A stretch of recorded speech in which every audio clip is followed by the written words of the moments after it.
আসসালামু আলাইকুম সবাইকে। আশা করি সবাই ভালো আছেন। আলহামদুলিল্লাহ আমিও ভালো আছি। তো এই তো আজকে আমি কি রান্না করলাম চলুন দেখিয়ে দেই। এটা অবশ্যই দেখে কেউ কেউ চিনতে পেরেছেন, আবার কেউ চিনতে পারেনি। তো এগুলো হচ্ছে কচু ফুল।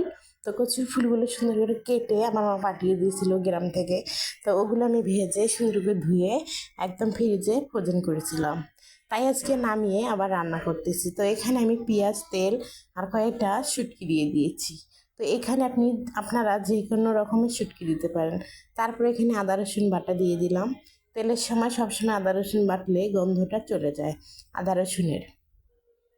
তারপর তো কিছুক্ষণ আমি এখন জাল করে নেব। জাল করে নেওয়ার পরেই এই ফুলগুলো এখানে দিয়ে দিলাম।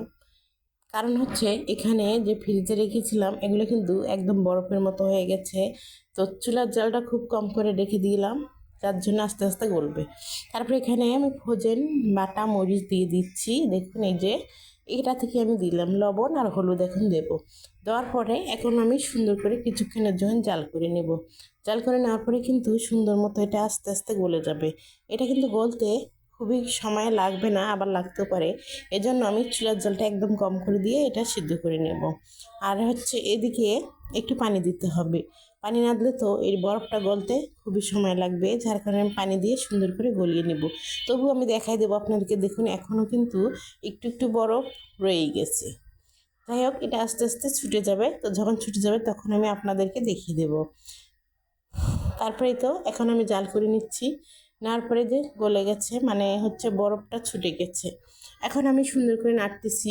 নাড়ার সময় দেখাই দেবো আপনাদেরকে। দেখুন এভাবে একটু একটু করে পানি দিয়ে কিন্তু আমি সিদ্ধ করে নিয়েছি। এ দেখুন অনেক সুন্দর সিদ্ধ হয়ে গেছে।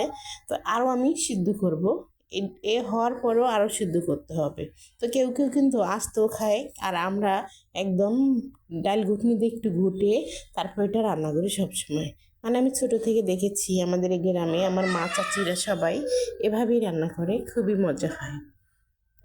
তারপরে তো এখন ঝোলের পানি দিয়ে দিয়েছি কষার পরে। এদের সুন্দর করে ঘুটে নেওয়ার পর দেখুন অনেক সুন্দর হয়েছে। এখন অবশ্যই আমি আর কিছুক্ষণ জাল করে দিয়ে একটা সরের মতো পড়ে গেছে। এখন একটু শুকনো মশলা দিয়ে, মানে ধনিয়া জিরার গুঁড়ো দিয়ে আমি এটাকে নামিয়ে আপনাদেরকে দেখিয়ে দিব এটা কতটুকু আছে, কতটুকু আমরা খেলাম, কে কতটুকু আমি দিলাম। তো এইভাবে কিন্তু রান্না করলে খুবই খুবই মজা হয়। তো একদিন এখন অবশ্যই কচুর ফুল পাওয়া যায়, আপনারা একদিন রান্না করে খাবেন, খুবই মজা পাবেন। তো এই তো আমার রান্না কিন্তু কমপ্লিট হয়ে গেছে। এখন মশলা দেওয়ার পর কতটুকু হয়ে গেছে দেখুন। তো এইভাবেই কিন্তু এগুলো রান্না করে আর আমিও রান্না করলাম। অবশ্যই ভালো লাগলে লাইক কমেন্ট শেয়ার করতে ভুলবেন না।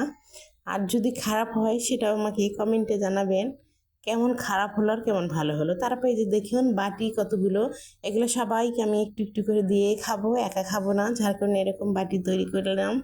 তারপরে তো আমার লাস্টে এই যে এতটুকু ছিল। যাই হোক ভালো লাগলে অবশ্যই অবশ্যই কিন্তু আমাকে সাপোর্ট করবেন, আমার পাশেই থাকবেন, এরকম যেন রান্না করে আপনাদেরকে দেখাতে পারি।